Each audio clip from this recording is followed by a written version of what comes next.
नमस्कार. मी भाऊ तोरसेकर. तुम्ही बघत आहात प्रतिपक्ष. मित्रांनो, का कोणताने पण आज मला बाळासाहेब ठाकरे यांनी 50 एक वर्षापूर्वी काढलेलं मार्मिक मधलं एक व्यंगचित्र आठवत. पावसाळ्याचे दिवस आणि जस्ट पावसाळा सुरू झाला होता आणि अशा वेळेला रविवारची जत्रा हे जे मधलं पान मार्मिकचं असायचं त्यामध्ये बाळासाहेबांनी एक चित्र रेखाटलं होतं. त्यामध्ये रस्त्यावर आपण ती मेनहोल बघतो, ज्यातून गटाराचं पाणी, तुंबलेलं पाणी वाहून जाण्याची जी काय ते भूमिगत गटारं असतात, त्याचं जे वर आलेलं झाकण असतं, असं झाकण अर्धवट उघडलं गेलंय आणि त्यातून एक व्यक्ती डोकावून बघते. ही डोकावून बघणारी जी व्यक्ती होती व्यंगचित्रामध्ये, तो चेहरा जॉर्ज फर्नांडिस यांचा होता. कारण जॉर्ज फर्नांडिस हे त्या काळामध्ये मुंबईच्या महापालिका बेस्ड टॅक्सी वर्कर्स अशा ज्या अत्यावश्यक सेवा आहेत यांची सगळ्यात शक्तिशाली युनियन चालवत होते. जॉर्ज फर्नांडिस यांनी एखाद्या आंदोलनात उतरायचं ठरवलं की त्यांच्या या सगळ्या संघटना एका दिवसात मुंबईच्या नाड्या आखडून टाकू शकत होत्या. कारण या आवश्यक सेवा म्हणजे किती होत्या? टॅक्सी, बेस्ट, महापालिका आणि प्रामुख्याने सफाई कामगार. महापालिकेच्या सगळ्या सेवा या त्यांच्या म्युन्सिपल वर्कर्स युनियनच्या हाताखाली होत्या.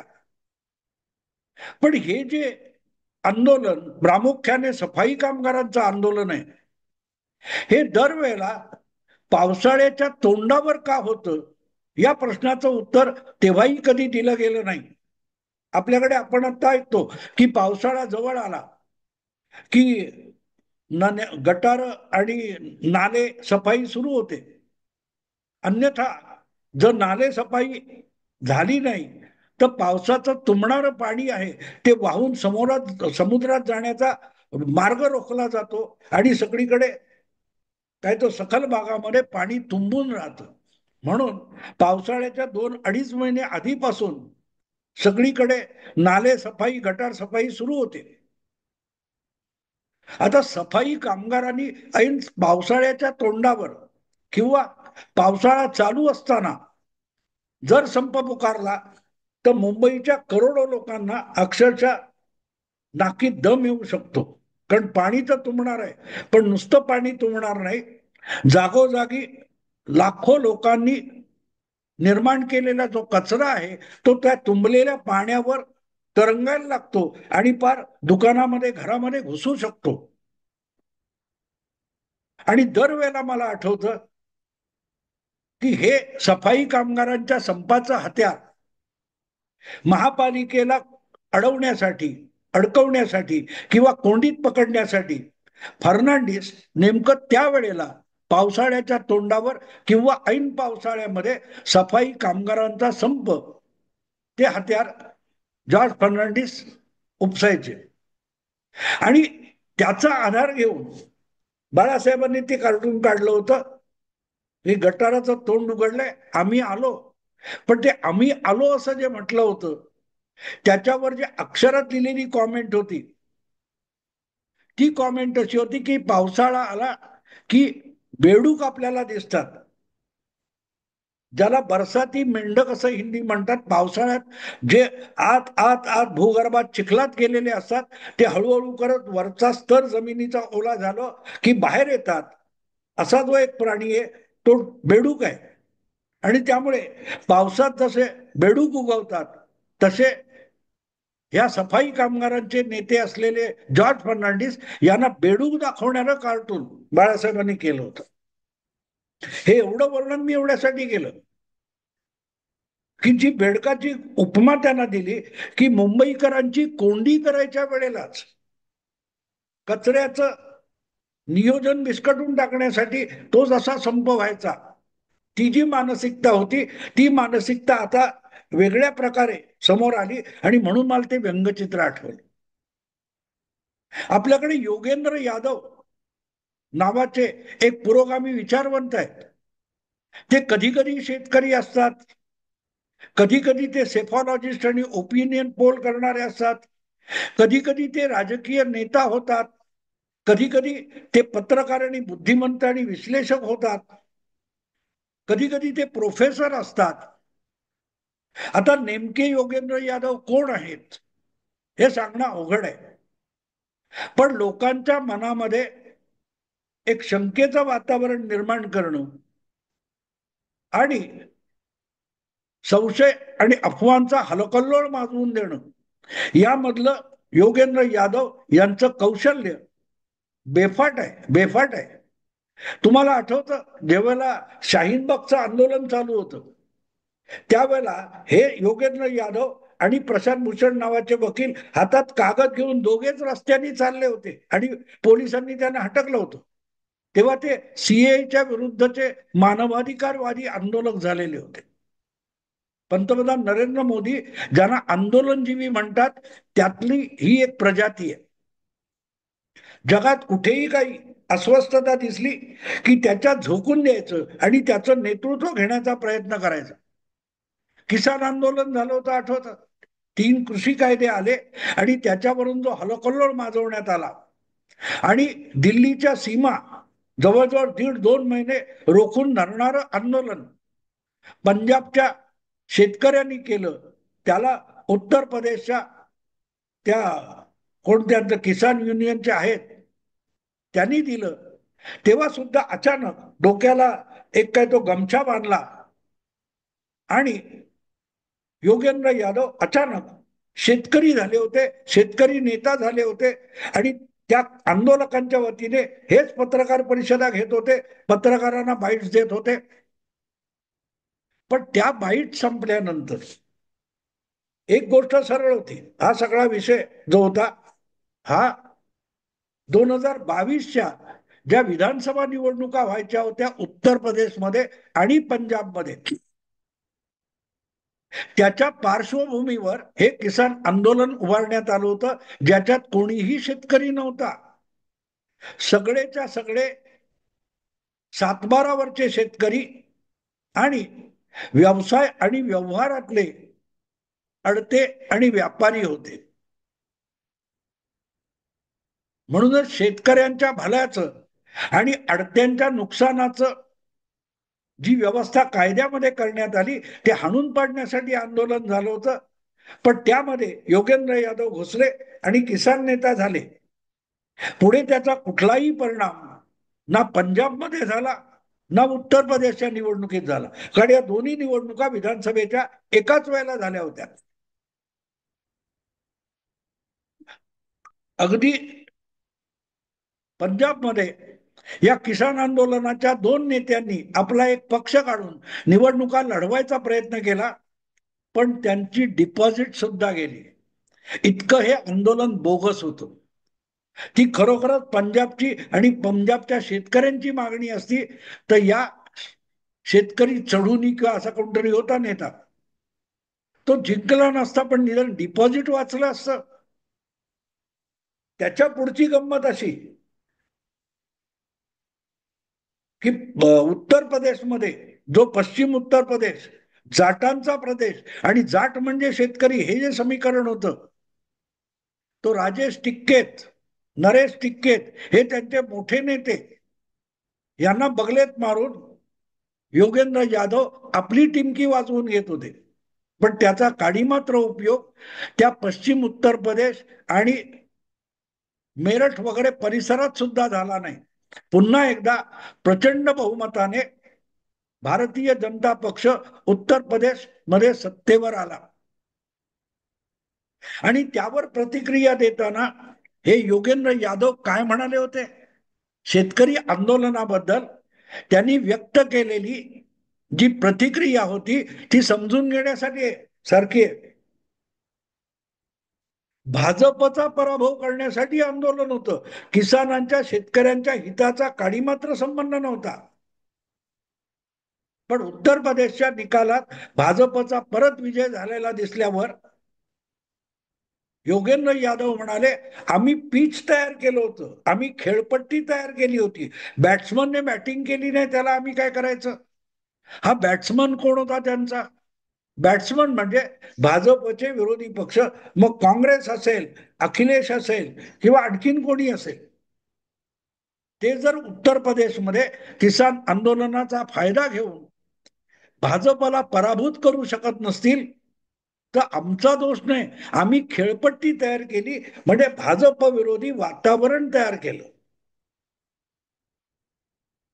इथे तुम्हाला कळतं की योगेंद्र यादव कुठलाही झेंडा खांद्यावर घेत नाहीत, पण भाजप विरोधी राजकारणाचा झेंडा त्यांच्या कायम खांद्यावर असतो.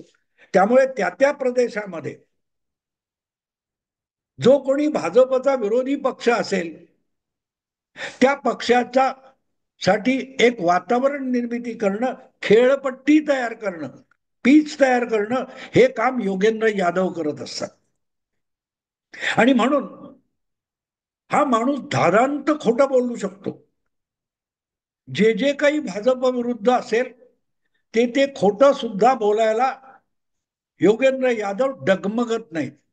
आणि हा सगळा विषय मी तुम्हाला आत्ता सांगण्याचं कारण असे की काल परवाच योगेंद्र यादव कुठल्या तरी टीव्ही चॅनेलच्या चर्चेत होते, आणि तिथे माणूस किती धादांत खोटं बोलतोय हे जेव्हा बघायला मिळालं, तेव्हा मला वाटलं की बऱ्याच दिवसांनी का होईना, पण या माणसाचा चेहरा आणि मुखवटा हा परत एकदा फाडला पाहिजे. बिहारमध्ये लवकरच विधानसभा निवडणूक व्हायची, आणि त्या निवडणुकीपूर्वी ज्या काही तक्रारी होत्या त्या दूर करण्यासाठी तत्परतेने तिथल्या निवडणूक मतदारांच्या याद्या दुरुस्त करण्याचं काम हाती घेण्यात आलं, आणि त्याच्यामध्ये फ्रॉड आहे हा योगेंद्र यादव यांचा दावा आहे. आणि मग जेव्हा अशा चर्चा असतात, तेव्हा भाजप विरुद्धची भूमिका मांडायला काँग्रेस किंवा इतर कुठच्या पक्षापेक्षा योगेंद्र यादव यांना चॅनेलवर अगत्याने बोलवलं जातं. कारण योगेंद्र यादव म्हणजे हमखास भाजप विरुद्ध खोटे नाटे आरोप करणार, हे आता चॅनेलवाल्यांनाही माहिती झाले, आणि म्हणून यांना बोलवण्यात आलं होतं. आणि तिकडे लाखोच्या संख्येने खऱ्या खुऱ्या मतदारांची नावं यादीतून कशी वगळली जात आहेत, हे धादांत बेधळ खोट योगेंद्र यादव बोलत होते. आता गंमत लक्षात घ्या की ते त्या चॅनेलवर सांगत काय होते, नहीं नहीं वो सरकार बता रही हो, बात छोड़ो, मैं जमीनी हकीकत बोल रहा हूं. आता योगेंद्र यादव यांची जमिनी हकीकत म्हणजे काय असतं, जमिनीवरचं वास्तव म्हणजे काय असतं, जमीन कुठली, जमिनी हकीकत याचा अर्थ असा असतो मित्रांनो, की मी आत्ता जेव्हा बोलतोय तेव्हा मी मुंबईमध्ये, नव्या मुंबईमध्ये ऐरोलीला बसलेलो आहे, आणि इथे आसपास काय घडतंय याचं थोडंफार भान तरी मला असतं, आणि त्यामुळे मी त्याविषयी बोलतोय. तर नव्या मुंबईत पाऊस पडतो की नाही हे मी सांगायचं तर ऐरोलीत पडतोय असं सांगू शकतो, पण पाटण्यामध्ये आता पाऊस पडतोय का, दिल्लीत पाऊस पडतोय का, याविषयी जर मी छाती ठोकपणे बोलायला लागलो आणि ती जमिनी हकीकत आहे म्हणून सांगायला लागलो, तर लक्षात ठेवायचं हा माणूस दादांत खोटं बोलतोय. बिहारच्या निवडणुका आहेत, बिहार विधानसभेच्या निवडणुका आहेत, आणि त्यासाठी तिथल्या मतदारांच्या याद्यांचं नूतनीकरण चालू आहे. जे मतदार मरून गेलेले आहेत अशा 20 लाख मतदारांना त्या यादीतून वगळण्यात आलेला आहे. 65 लाख मतदार यांची नोंदणी शंकास्पद असल्याचं दिसून आलंय. अनेकांकडे कुठला पुढचा मागचा धागा धोरा सुद्धा नाही, कागदपत्र सुद्धा नाहीत, हे कुठून अचानक मतदार यादीमध्ये टपकले याचा मागमूस नाही. यासाठी तिथे छाननी चालू आहे. ही जमिनी हकीकत बिहार राज्यातली आहे, आणि योगेंद्र यादव कुठे राहतात, कुठे असतात, बिहारमध्ये ते अलीकडल्या काळात गेले होते का, जमिनी हकीकत म्हणतोय तेव्हा हा माणूस बिहारच्या भूमीवर, बिहारच्या जमिनीवर आहे का, नसेल तर हा माणूस त्या मतदार यादीच्या नूतनीकरणाबद्दल धादांत खोटेपणा करतोय हे लक्षात येईल. आणि तुम्हाला सांगतो, त्या चर्चेमध्ये मला गंमत वाटली. कमीत कमी 20-25 वेळ योगेंद्र यादव म्हणतात मैं जमिनी हकीकत बता रहा हूं. म्हणजे निवडणूक आयोगाचे कर्मचारी, जवळजवळ 1.25 लाख कर्मचारी हे त्या मतदार याद्यांच्या नूतनीकरणासाठी बिहारमध्ये काम करतायत, बिहारच्या जमिनीवर काम करतायत. आणि बिहारच्या जमिनीपासून शेकडो मैल दूर असलेले योगेंद्र यादव जमिनी हकीकत सांगतात. याचं कारण, योगेंद्र यादव माझ्या माहितीप्रमाणे हरियाणात दिल्ली नजीक गुरुग्रामला राहतात आणि दिल्लीमध्ये ये जा करतात. आणि दिल्ली ते गुरुग्राम या रस्त्यावर कुठेही बिहार नावाचं राज्य नाहीये. त्यामुळे जिथे तुमचा वावर आहे तिथली जमिनी हकीकत म्हणून तुम्ही काय बोललात तर एक वेळ मान्य करता येईल. पण गुरुग्राम ते दिल्ली इतकाच प्रवास करणारा आणि बिहारकडे न फिरकलेला माणूस जेव्हा जमिनी हकीकत म्हणून काहीतरी गडबड करतोय असं म्हणतो, तेव्हा मग त्याच्याकडे संशयित म्हणून बघावं लागतं. आता प्रश्न असा येतो की बिहारच्या निवडणुकीविषयी किंवा तिथल्या मतदार यादीविषयी योगेंद्र यादव इतकं धादांत खोटं बोलायला उत्साहात पुढे का आले? तर इथे तुम्हाला मी सुरुवातीला सांगितलेली पावसाळी बेडकांची गोष्ट आठवेल. निवडणुकीचा पाऊस पडला किंवा निवडणुकीचे ढग जमले की योगेंद्र यादव नावाचा बेडूक बाहेर येतो. आम्ही आलो, ते बाळासाहेबांचं कार्टून जे आहे, जॉर्ज फर्नांडिस, सफाई कामगार, पावसाळ्याचा सीझन, आम्ही आलो. ते बेडूक जसे अचानक डराव डराव डराव एक पावसाच्या सुरुवातीच्या सरी पडल्या किंवा वळवाचा पाऊस पडला आणि चिखल झाला की 1-2 रात्रीमध्ये आपल्याला ग्रामीण भागामध्ये किंवा सखल प्रदेशामध्ये अचानक डराव डराव डराव आवाज ऐकायला येतो. आणि आम्हाला बालपणी जेव्हा अगदी प्राथमिक शिक्षण होतं त्यामध्ये एक कविता होती, बेडूकराव डराव डराव, बेडूकराव डराव डराव, काहो रडता उगाच राव. योगेंद्र यादव किंवा तत्सम मंडळी जी आहेत ही मला त्या कवितेतल्या बेडकासारखी वाटतात. जरा कुठेतरी विकृत राजकारण करण्याची संधी निर्माण झाली, निवडणुका किंवा आंदोलनाची परिस्थिती निर्माण झाली की त्या ओलाव्यात हे तळागाळात गेलेले बाहेर येतात. आम्ही आलो आणि सुरू करतात डराव डराव डराव डराव. जे काय असेल भाजप विरुद्ध विष कालवायला सुरुवात करतात. खरं खोटं याचा विधिनिषेध त्यांना नाहीये. दादांत खोटं बोलू शकतो म्हणून, दादांत खोटं. आणि हा त्याचा सगळ्यात मोठा पुरावा आहे, जमिनी हकीकत. जो माणूस बिहारमध्ये गेलेला नाही किंवा बिहारमधून बोलत सुद्धा नाहीये, गुरुग्राम ते दिल्ली एवढाच रोजच्या रोज हेलपाटे घालत असतो, तो माणूस बिहारची जमिनी हकीकत असं 10-15-20 वेळ बोलतो, तेव्हा त्याच्या दादांत खोटारडेपणाला दाद देणं भाग होतं. आणि हा व्हिडिओ हा योगेंद्र यादव यांच्या या बेडूकपणाला दाद देण्यासाठीच केलेला आहे. मला आठवतं ते आणखीन एक गाणं आहे, बालगीत आहे आपल्याकडे मराठीतलं, मारू बेडूक उडी गड्यानो खेळू या लंगडी. आणि बेडूक जसा एका सेकंदात इकडून तिकडे तिकडून तिकडे असा उड्या मारत असतो, तसं योगेंद्र यादव यांचं चरित्र बेडकासारखं आहे. आम आदमी पार्टीत जाऊन काँग्रेसचा भ्रष्टाचार संपवण्यासाठी त्यांनी राजकारण सुरू केलं. आणि हा बेडूक कधी कुठे उडून जाईल आणि उडी मारेल आणि आपल्याला चिखलात बुडवेल याची भीती असल्यामुळे हुशार आणि चतुर केजरीवालने अक्षरशः ढुंगणावर लाथ मारून याला बाहेर काढला. मग यांनी स्वराज इंडिया नावाची एक संघटना काढली आणि त्याच्यात प्रशांत भूषण आणि योगेंद्र यादव सोडून तिसरा माणूस कोण आहे मला माहित नाही.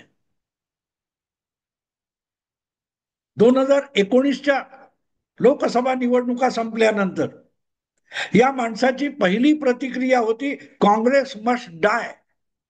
काँग्रेस हा पक्ष मेलाच पाहिजे, कारण काँग्रेस मेल्याशिवाय भाजपला पराभूत करणारं राजकारण सुरू होणार नाही, ही याची धारणा होती.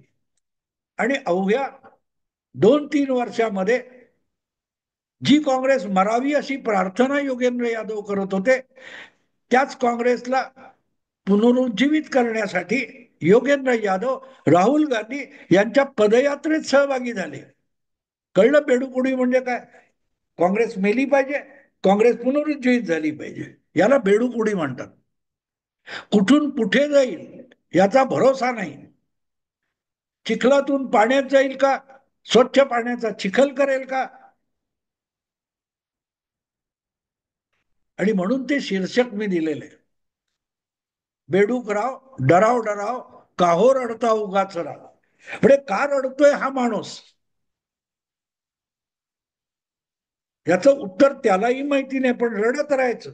कधी आम आदमी पार्टी विरुद्ध, कधी काँग्रेस विरुद्ध, कधी भाजप विरुद्ध, पण सगळं मिळून सार इतकंच की घाण करायची आणि भाजपसाठी घाण करून ठेवणं, हाच योगेंद्र यादव यांच्या आयुष्याचा एक उपक्रम म्हणून राहिलाय.